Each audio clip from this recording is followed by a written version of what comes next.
Nous voici dans un bureau étroit, sans fenêtre, à partager avec 5 autres collègues entassés sur des tables en guise de bureau, aucun ordinateur personnel, sinon quelques vieux coucous à partager eux aussi.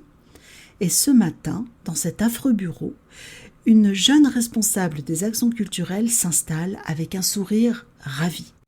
Cette jeune responsable des actions culturelles et de la communication, c'est moi.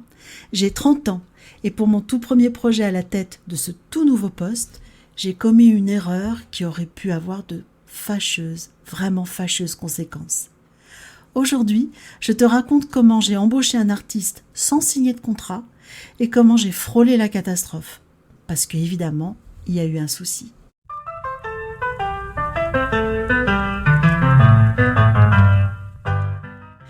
Tu écoutes la rubrique « Vie ma vie » de Médiatrice culturelle du podcast L'entrée des coulisses. Ce podcast fonctionne comme un bouche à oreille pour soutenir la diversité artistique et offrir à tes oreilles la découverte d'artistes méconnus et talentueux. Dans cette rubrique, je te dévoile les coulisses de mon métier à travers des anecdotes, des galères et autres aventures. Parce qu'au final, il s'en passe des choses avant que tu ne profites des programmations concoctées pour toi. Et tu pourras ainsi patienter jusqu'à l'épisode long format au cours duquel je reçois un ou une artiste vraiment géniale à découvrir pour une interview intimiste. Cette année-là, je viens juste de quitter un poste où j'ai beaucoup appris et à la suite de l'obtention d'un concours, on m'a suggéré d'aller voir ailleurs si j'y étais. Ce que j'ai fait et j'ai donc obtenu ce poste de responsable des actions culturelles et chargé de com dans un petit établissement culturel en plein centre-ville. Et je te le dis au creux des oreilles, j'ai un peu bluffé pour le décrocher ce poste. Pour être précise, rien ne m'était inconnu dans le profil recherché, mais concernant certaines fonctions, je ne les avais jamais exercées seule. J'étais adjointe, pas en responsabilité de tous les aspects, donc certains processus de réalisation étaient flous pour moi. Mais je voulais ce poste parce que je le trouvais motivant, stimulant pour ma carrière. Et aujourd'hui, on parlerait de challenge. C'était un challenge à ma portée, avec des petites zones d'ombre. Alors oui, j'ai un peu bluffé sur certains points, mais je me suis formée dans les mois qui ont suivi pour écoper mes lacunes. Bref, le tout premier petit projet sur lequel j'ai travaillé, c'était l'organisation d'un concert de jazz. Juste un concert, tout simple, un quartet pour une soirée concert. C'était un projet qui avait été décidé avant ma prise de poste et que je devais gérer maintenant. Un concert acoustique, donc pas besoin de technicien son, communication facile avec le leader du groupe, on se cale une date, on organise toutes les histoires de répétition, d'installation, les questions administratives, je crée une campagne de communication. Et à l'époque, d'ailleurs, les réseaux sociaux, c'était tout nouveau, tout balbutiant, on faisait quasi 100. Bref, tout se met en place et le soir du concert arrive. Est-ce que tu as remarqué ? Je n'ai pas mentionné d'histoire de contrat. Et pour cause, le contrat n'existe pas. J'étais tellement concentrée sur l'organisation matérielle, tellement centrée sur les bons contacts à trouver au service communication, au service comptabilité, parce que je ne connaissais encore personne, le contrat, il est passé à la trappe. La direction me faisait confiance, et puis il faut dire que ça ne lui serait jamais venu à l'idée que je ne rédige pas de contrat. Et plus étonnant, le musicien lui-même ne me l'a jamais réclamé. Bon, tout ça aurait pu se dérouler comme ça, avec un contrat inexistant, un concert qui se joue, qui passe, un cachet versé, et puis voilà, next, on tourne la page. Sauf que, une fois le concert passé, quand les musiciens rangent leurs affaires et leurs instruments et papotent un peu entre eux, le leader vient me voir. « J'ai perdu ma pédale wah-wah, je l'avais en arrivant et là je la trouve pas. » « Ah, on va la chercher dans la salle, c'est pas bien grand, on va la trouver. » « Ouais, j'ai déjà cherché, je la trouve pas. » Alors moi, je demande aux musiciens par hasard, s'ils ne l'auraient pas embarqué dans leurs affaires. Alors ils fouillent dans leurs équipements et non, rien.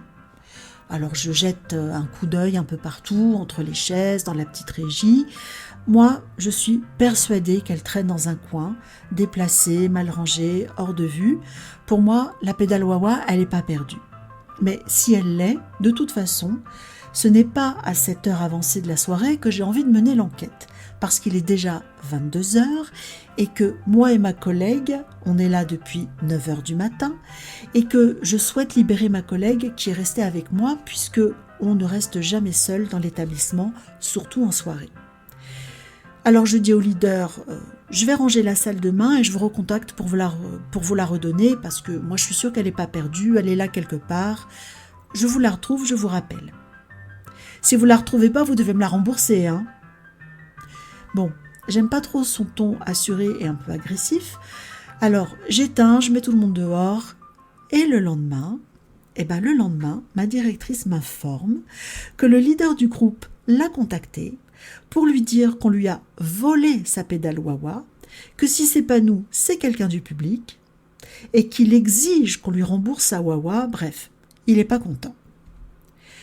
Et c'est là que arrive la catastrophe qui aurait pu me coûter mon poste sans l'aide de ma super directrice. Dans nos contrats, il existe une clause qui stipule que les intervenants sont responsables de leur matériel et qu'ils doivent être assurés contre la perte ou le vol. C'est un contrat qu'ils signent, donc ils sont censés avoir lu cette clause et la respecter. Et la directrice comprend très vite que je n'ai pas fait signer de contrat, puisqu'elle n'en trouve aucune trace nulle part. Et puis, là, soudain, en discutant avec moi, elle se souvient d'un détail. Elle prononce le nom du quartet plusieurs fois, les yeux fermés, à fouiller sa mémoire, et bam, elle se souvient que ce fameux quartet est celui que d'autres dirigeants d'établissement se sont signalés entre eux. Celui dont le leader a la fameuse habitude d'écumer tous les petits lieux alternatifs du coin et qui, en fin de soirée, se plaint de la perte ou du vol de sa pédale wah-wah. Tiens. Parfois, il réussit à se faire rembourser, parfois pas. Mais son histoire, elle commence à se connaître. Donc, fin de l'histoire, le leader a été remis à sa place par ma directrice. Et moi, moi aussi, j'ai bien été remise à ma place quand même. Et vous savez pourquoi. En conclusion, vous imaginez bien que depuis, j'ai 20 ans d'expérience de plus dans les pattes. J'ai commis certainement d'autres erreurs, mais pas celle-là. Mes contrats sont signés. Et je surveille toutes les pédales wah-wah qui traînent. Voilà, c'était Vie ma vie de médiatrice culturelle, où les anecdotes, galères et autres aventures de ma vie professionnelle. Pour soutenir mon travail et faire grandir ce podcast, si tu as aimé cet épisode, pense à le liker ou à noter avec le maximum d'étoiles sur ton appli d'écoute préféré. Tu peux aussi me rejoindre sur Instagram, sur le compte Entrée des coulisses, et on va pouvoir papoter ensemble de cet épisode et de plein d'autres choses.